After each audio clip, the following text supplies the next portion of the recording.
네, 고맙습니다. 감사합니다. 오늘은 대림절 셋째 주일입니다. 지금 대림절이라고 하는 큰 틀 안에서 말씀을 나누고 있는데, 지난주에 제가 대림절 둘째 주 말씀을 나누면서 말씀드린 설교 내용들 좀 혹 기억하고 계신지요? 지금 우리는 임이라고 하는 시간과 아직이라고 하는 그 시간 사이에 삶을 살아가는 존재들, 2000년 전에 이미 구세주로 오신 예수 그리스도, 그리고 재림의 주로 오시겠다 약속하신 아직 오시지 않은 예수 그리스도를 맞이할 준비라는 그 시기, 그 사이의 삶을 살아가고 있다. 그 사이에 사는 우리들이 어떤 삶을 살아가는 게 마땅할까? 어떤 삶을 살아가야 된다 그랬죠? 첫째는 예수를 닮아가는 삶을 살아갈 수 있어야 된다. 네, 처음 듣는 것처럼 쳐다보시면 안 됩니다. 그다음에 두 번째는 우리가 하나님 예수 그리스도를 통해서 은혜를 받았으니 받은 은혜를 값없이 베풀며 살아가는 삶이 되어야 한다 하는 말씀을 드렸습니다. 그 사이, 아직 오시지 않았지만 분명히 오신다고 약속하셨던 재림의 주님이 오실 때, 아니면 우주적 종말이 오기 전 개인적 종말이 오든 어쨌든 우리 인생이 끝나는 그 시점까지 우리는 어떤 삶을 살아야 되나? 예수를 닮아가는 삶을, 예수 그리스도에게까지 자라기 위해서 끊임없이 나를 십자가에 못 박고 내 안에 계신 그리스도로 살아가는 신앙의 노력이 있어야 된다. 그리고 주님이 내게 주신 어마어마한 그 사랑을 받았으니 그 사랑을 베풀며 살아가는 것이 마땅하다 하는 말씀을 드렸어요. 제가 스핑크스 얘기했죠. 피라미드와 4,000년을 같이 있었는데 피라미드가 어떻게 생겼는지 몰라요. 예수를 오래 믿고 신앙생활을 오래 했는데 내가 받은 은혜가 뭔지, 지금 내가 어떤 은혜를 누리고 있는지를 몰라요. 목사님, 받은 은혜가 없는데 내가 뭘 베풀어요, 뭐 어떤 은혜를 내가 베풀어요 라고 하는 분들이 계실 수도 있습니다. 여러분, 우리는 이루 말할 수 없는 어마어마한 은혜를 받았습니다. 그것이 이미 오신 예수 그리스도를 통하여 이미 증명이 된 거예요. 그분이 나심과 십자가의 죽으심, 그것을 통하여 이것을 믿는 믿음으로 우리가 구원받은 하나님의 자녀가 된 것 아닙니까? 그 믿음을 가지고 받은 은혜를 기억하고 은혜를 베풀며 살아가는 삶이 사이에 우리가 살아갈 삶이다. 한 주간 그렇게 좀 잘 살아오셨습니까?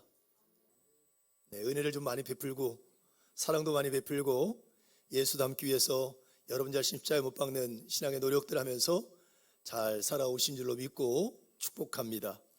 이제 오늘은 대림절 셋째 주입니다. 우리가 대림절을 지나면서 우리가 어떤 것들에 더 집중하고 어떤 것을 회복해야 될까? 저는 오늘은 우리가 예수 그리스도가 이 땅에 오심으로 말미암아 우리에게 허락하신 평화, 그 평화를 회복할 때라고 생각해요. 여러분, 오늘 우리가 읽은 성경 말씀 누가복음은 예수님의 탄생을 예고하는 이야기입니다. 오늘 말씀 보니까 그렇게 얘기를 하죠. 오늘 다윗의 동네에 너희를 위하여 구주가 나셨으니 곧 그리스도 주시니라, 그렇게 얘기하고요. 그 다음에 14절을 보면 지극히 높은 곳에서는, 그 오신 예수 그리스도로 말미암아 지극히 높은 곳에서는 하나님께 영광이요 땅에서는 평화로다라고 얘기를 해요. 그러니까 다른 말로 표현하면 예수 그리스도가 이 땅에 오심은 하나님께 영광된 일이고, 예수 그리스도께서 이 땅에 오심으로 말미암아 이 땅에 평화가 임했다라고 얘기를 하는 거예요. 근데 여러분, 이 표현이 마가복음, 마태복음, 요한복음에는 예수님의 탄생을 이야기하는 속에 이런 표현은 들어있지 않습니다. 예수님의 탄생이 평화다, 예수님의 탄생으로 말미암아 이 땅에 평화가 온다라고 하는 이 표현은 유일하게 누가복음에만 기록된 말씀이라고 볼 수 있습니다. 그렇다면 왜 누가는 예수 그리스도가 이 땅에 오심이 평화라고 얘기를 했을까? 여러분, 우리가 예수님이 이 땅에 오심을 우리가 어떻게 이해를 하냐면, 이 땅에 죄가 편만했어요. 하나님의 심판하고 멸망할 수밖에 없는 이 세상을 위하여 하나님 그분께서 인간의 몸을 입고 이 땅에 오셨고, 우리의 죄를 대속하고 십자가에 못 박혀 돌아가심으로 말미암아 우리가 죄사함 받고 구원받고 하나님의 자녀가 되었다. 그것이 예수님의 탄생과 십자가의 죽으심에 대한 우리의 신앙의 고백이거든요. 그렇죠? 그러니까 예수님이 오셨다는 건 우리의 죄를 사해 주시는 것이고, 죄로부터 우리를 구원해 주시고 우리를 하나님의 자녀와 백성이 되게 하셨다는 사실이에요. 근데 누가는 예수님의 탄생의 죄사함과 우리 죄로부터 구원이라고 얘기하지 않고 예수님의 오심으로 말미암아 이 땅에 우리에게 평화가 임했다라고 얘기하고 있다는 거예요. 이게 어떤 의미일까? 왜 이리 말씀하셨을까? 여러분, 우리 창세기 말씀을 제가 나누면서 얘기했어요. 인간의 죄가 처음 들어온 것이 선악과를 따먹은 사건입니다. 하와를 유혹해서 뱀이 선악과를 먹게 하고 또 그 남편 아담을 먹게 해서 하나님의 앞에 불순종하고 죄를 짓게 한 원죄 사건이죠. 근데 이 원죄 이 사건을 행한 다음에 나타난 현상이 뭐냐면 관계의 단절이었어요. 먼저 하나님과 아담과 하와의 관계에 단절이 됐어요. 그리고 아담과 하와 두 사람과 사람의 관계도 단절이 되고요. 그리고 자기 자신, 아담이 자기 자신을 바라보는, 하와가 자기 자신을 바라보는 그 관계도 단절이 되어버렸고요. 그리고 하나님이 창조하신 피조세계와의 관계도 단절이 됐습니다. 여러분, 단절됐다고 하는 말을 신약으로 넘어가서는 뭐라고 표현하냐면 원수된 것이라고 그랬어요. 원수된 것. 서로 원수가 됐다. 죄로 인하여 하나님과 인간이 원수가 되고, 죄로 인하여 인간과 인간이 원수가 되고, 죄로 인하여 자기 자신과 자기 자신이 원수가 된 것. 근데 예수님이 오심으로 말미암아 화목제물로 오셔서 우리의 죄를 대속하심으로 말미암아 화목해 되었다, 화해하게 되었다. 그래서 어떤 관계가 되어 깨졌던 관계들이 다시 복원이 되고 회복되어서 화목한 관계가 되었다. 다른 말로 표현하면 평화로운 관계, 평화를 이룰 수 있게 되었다라고 성경은 얘기합니다. 누가는 지금 뭘 얘기하는 거냐면 예수님의 태어나심으로 인하여 우리에게 주어지는 어떤 과정의 이야기가 아니라, 구원으로 끝나는 게 아니라 죄사함과 죄에 대한 구원으로 인하여 지금 우리들이 어떤 삶을 살고 어떤 삶을 살아가야 될 존재들인지에 대한 얘기를 하는 것이 오늘 본문이라고 말할 수 있어요. 예수님이 이 땅에 오심으로 말미암아 우리는 평화를 누리고, 예수님이 이 땅에 오심으로 말미암아 우리는 평화를 만들어가는 사람들이 되어야 한다. 이것이 누가가 얘기한 성탄절에 대한 의미라고 말할 수 있습니다. 여러분, 성탄절이 되었습니다. 저는 우리가 회복해야 될 평화가 굉장히 많다고 생각합니다. 아까 우리 장로님이 기도하면서 말씀하셨지만 이 땅에, 세상에 전쟁이 얼마나 많습니까? 무관 폭력도 많고요. 또 사람의 어떤 정치적인 성향들, 이념들이 갈라져 가지고 서로를 혐오하고 서로를 막 이렇게 비난하고 심지어 폭력까지 행사하는 일들이 비일비재하게 일어나고 있단 말이죠. 이런 세상 속에서 예수 그리스도가 이 땅에 오심으로 말미암아 온전한 평화가 이 지구촌 곳곳에 하나님 창조하신 피조세계 안에 가득 임해져야 된다고 생각을 해요.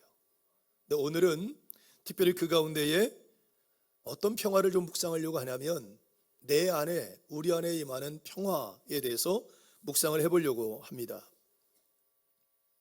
여러분, 마음 평안하십니까? 다윗이 시편 23편 1절에 여호와는 나의 목자시니 내게 부족함이 없습니다.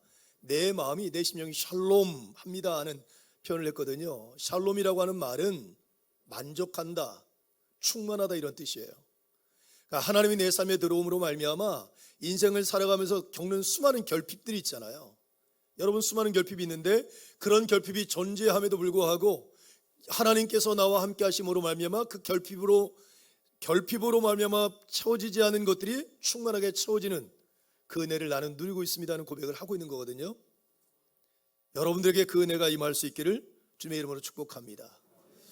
그런데 오늘 우리가 살고 있는 시대의 사람들을 보면 마음이 평안한 사람들 많지 않은 것 같아요. 왜냐하면 많은 분들이 우울증을 앓고 있고, 많은 분들이 걱정과 염려 때문에 잠을 못 자서 수면제를 먹어야 되고, 많은 사람들이 뭔가 내일에 대한 불확실한 미래에 대한 불안함과 두려움을 갖고 살아가면서 마음의 평화 누리지 못해요. 여러분 자신, 여러분이 보기에 여러분 자신 괜찮습니까? 마음에 드시나요? 수능 시험을 치르고 난 다음에 꼭 아이들이 자살하는 이야기가 나옵니다. 근데 공부 못하는 아이들이 자살하는 얘기는 하나도 안 나와요. 어떤 아이들이 자살하냐면 시험 문제 하나 틀린 거, 시험 문제 몇 개 틀린 거, 이것 때문에 아이들이 스스로 삶을 포기해요. 왜 그럴까요?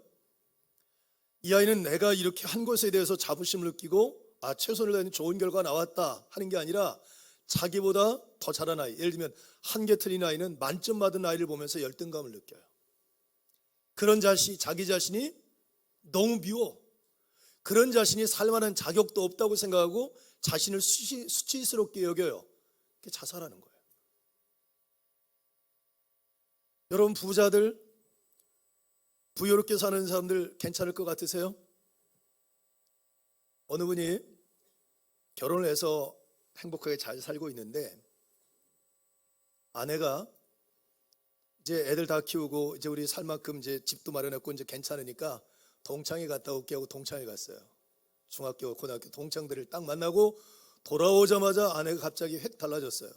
바가지를 긁고 막 독상스럽게 쳐다보고 당신 때문에 내 인생이 이렇게 됐다고 막 남편한테 막 그러는 거예요. 왜 그런가 그랬더니 학교 다닐 때 나보다도 공부도 못하고 비리비리했던 애가 남편 잘 만나가지고 벤치 끌고 오고 뭐 나보다 더 큰 평수에 집에서 살고 떵떵거리고 사는 걸 보니까 내 남편을 짜증이 나는 거예요. 지금까지 누렸던 평화가 다 무너져 버려요. 왜? 비교해 보니까. 여러분 그런 거 많이 보죠?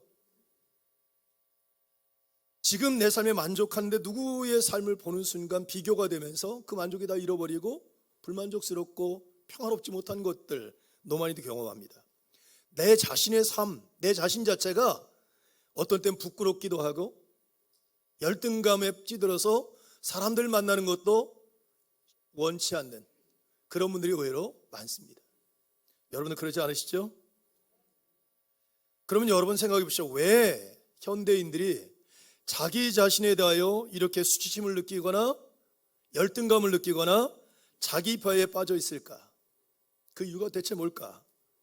바로 그것은 왜곡된 자기 인식 때문에 그렇다는 거예요. 왜곡된 자기 인식. 성경에서는 그 이유를 세 가지로 찾거든요. 성경에서는 첫째는 여러분 창세기 3장에 보면 아담과 하와가 선악과를 따먹습니다. 그렇죠? 죄를 짓습니다. 그리고 난 다음에 이들이 제일 먼저 하는 게 뭐냐면 하나님이 딱 나타나니까 숨었어요.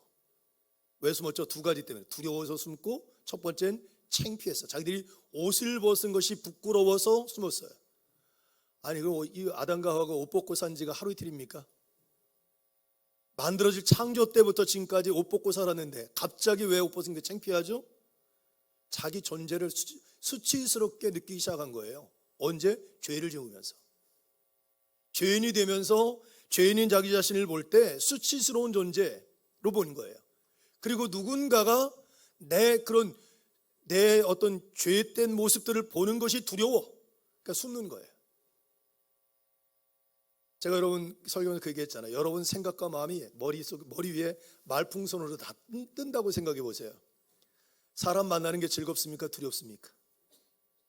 밖에 나갈 용기가 있어요? 없어요? 우리 교인들은 다 용기가 있나 보네요. 뭐 목사님 보이는 거나 안 보이는 거나 전 똑같으니까 상관없습니다. 대부분 사람들은 두려워해요. 자기 자신의 이런 추한 모습들, 감춰진 내면의 모습들이 들킬까 봐 두려워서 숨거나 가리거나 방어 기제로, 그렇죠? 동굴로 들어가 버리는 거죠. 지금 누가 그러냐면 아담과 하와가 죄를 짓고 나서 자신에 대한 인식을 그렇게 가져요. 수치스러운 존재. 누군가 보여주기 부끄러워서 누군가 그런 내 모습을 알까 봐 두려워서 숨는 존재로 봐요. 두 번째, 왜 현대인들이 이런 자기 비하와 열등감, 수치심을 갖고 살아가는가?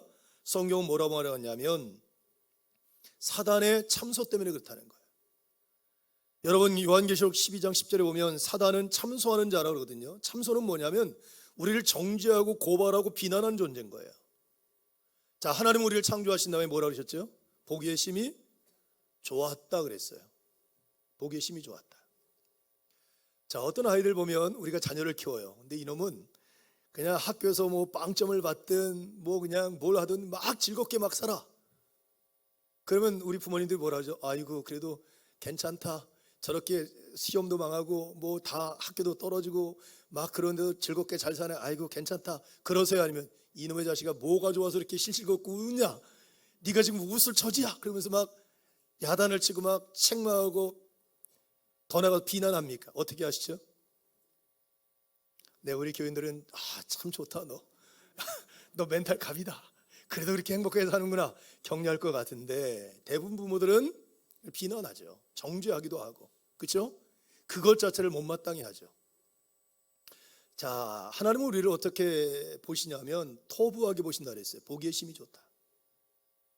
하나님은 우리를 창조할 때 다 그냥 멋진 사람으로, 건강한 사람으로, 부자로 그렇게 만들지 않으셨어요. 저처럼 얼굴 까만 사람도 만드시고, 여러분처럼 얼굴 하얗게 뽀얗게 만든 분도 있고요, 뚱뚱하게 홀쭉하게 부자 가난한 사람, 뭐 굉장히 다양한 사람들로 만드셨어요. 그런데 하나님 뭐라고 하시냐면, 너 부자니까 참 마음에 든다, 너 얼굴 하얘니까 참 보기 좋네 라고 말씀하지 않고 그 존재 자체를 좋게 보셨어요. 그 모습 그대로를 보기 참 좋구나 라고 하셨어요. 그런데 사단은 뭐라고 말하냐면, 웃기네, 야 저 개똥이 봐, 개똥이 비해서 네가 잘난 게 뭐가 있어, 네가 보기에 괜찮아, 넌 아직 멀었어.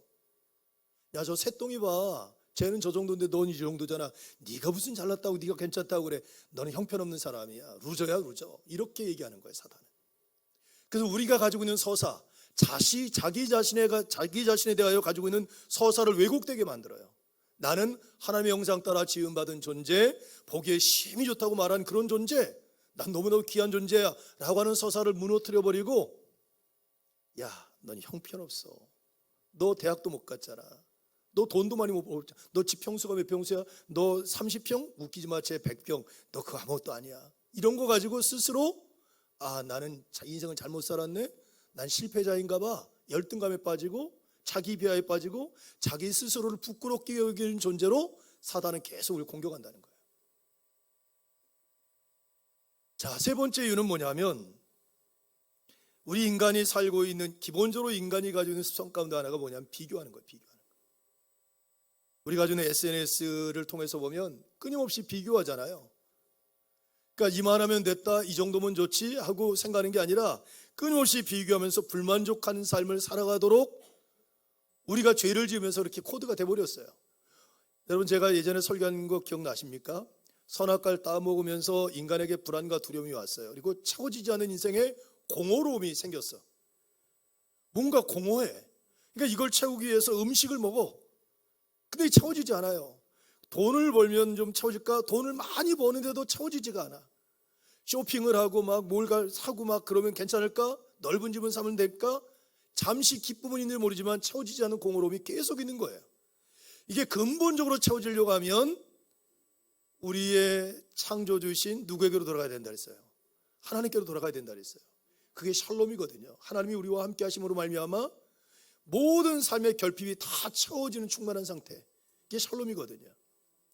근데 사람들은 어떻게 생각하냐면 계속 그렇지 않은 거예요. 내가 어떤 존재인지 하나님과 나와의 관계를 통해서 채움받는다고 생각하지 않고 계속 무엇인가를 비교하고 세상 것들로부터 채워진다고 생각을 하면서 늘 그 삶에 만족하지 못한 삶을 사는 거죠. 늘 비교하면서 열등감에 빠져 살아가는 겁니다.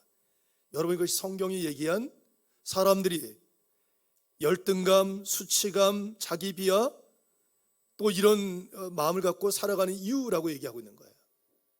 여러분들은 어떠세요? 괜찮습니까?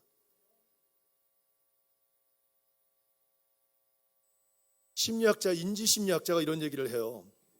나는 사랑받을 만한 존재가 아니야, 나는 본질적으로 부족한 존재라고 하는 왜곡된 자기 스키마를 가지고 살면 그 사람의 인생은 불행하다.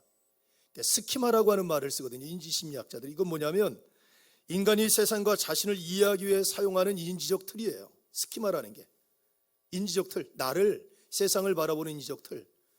이걸 서울대 철학과 심리학과 교수였던 최인철 교수는 세상을 바라보는 마음의 창이라고 표현을 했어요. 똑같은 의미입니다. 그래서 최인철 교수는 그렇죠. 마음의 창을 바꾸면 인생이 달라진다.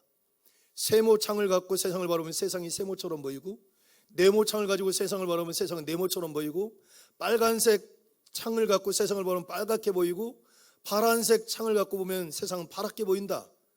인지적 틀이에요. 나를 어떻게 보고 세상을 어떻게 바라보는지에 대한 인지적 틀, 이걸 스키마라고 그러거든요. 그럼 여러분, 지금 말하는 거, 인간이 열등감을 느끼고 수치감을 느끼고 자기 비하를 하고 하는 것은 왜곡된 자기인식, 다른 말로 말하면 왜곡된 스키마, 자기를 바라보는 세상을 해석하는 잘못된 틀을 갖고 있다는 거예요.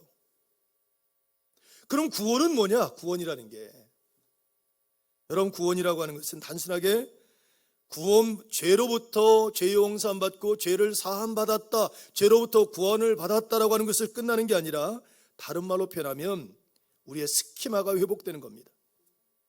자기 자신을 해석하는 전제의 틀 자체가 바뀌는 거예요.